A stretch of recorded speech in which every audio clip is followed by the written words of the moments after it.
Zininzi ke sana into esifuna uzazi ngeendaba zakwaMseleku esingazaziyo.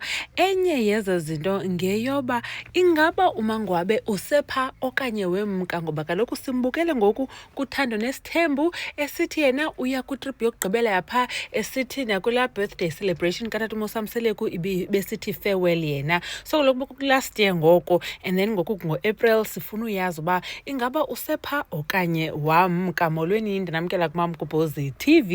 Now ke unyana kaMangwabe uSimphiwe is active on social media ku-TikTok na ku-Instagram, and then ke sibonile uba ufumene umsebenzi, usebenza kunye noMpilo kwi-car dealership. Ningajonga ke kwi-social media platforms zabo, I think sendiba-advertise enough. Now ke ngoku sesabona ivideo efakwe nguSimphiwe unyana kaMangwabe ekunye noMawande intombi kaMangwabe besenza i-TikTok videos bonwabile. Zikhona ii-rumors ebezikhe zavakala zoba uMangwabe ingathi uzithengele umzi edolophini, kwathiwa noMakhumalo ingathi uzithengele umzi edolophini. uMakhumalo ke na ke ewe besizibona ii-photos, besizibona ii-videos, ikhona nenye ade wakunye nomamakhe ebheka ecaweni, so yena I think uzithengele nyani. But uMangwabe kwelakhe icala akukho nto besikhe sayibona, mhlawumbi simbone nanku efotile okanye nabantwana bakhe bekwindawo esingayaziyo okanye like i-background sibe siqomba inoba yile ndlu yakhe intsha. But ke uMangwabe ayingomntu active kakhulu ku-social media. So ke uSimphiwe le video ayipostileyo ngoku apha bonakala ingathi kusekhayeni apha ukunye noMawande, and then ngoku people are wondering uba ingaba mhlawumbi uMangwabe umkile kwaMseleku, uhlala nabantwana bakhe ngoku. So ke inyani ke ngeyoba asazi for sure, but ke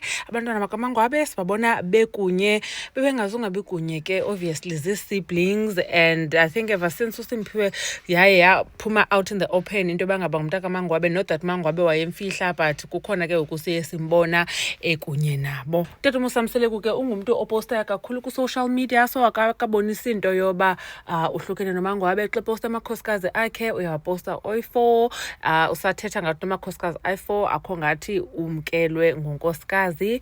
Naw abantu ke bathi abaninzi uMangwabe akho ndawo aya kuyo wethu usekwaMseleku, mhlawumbi base-hotel apha bebephumile as a family. Abanye abantu ke bathi uMangwabe uyakhasa, sibonile mos ngokesakha phaa kowabo kwade kwathiwa umcimbi wakhe bokufanele uyenziwa kuzawulinda kugqitywe ukwakhiwa. Abanye bathi ke ulinde bakude kugqitywe laa ndlu bayakhayo kowabo and then aphume kwaMseleku. Anyways, ndiyabulela kakhulu ke ngokuthi nibukele le video.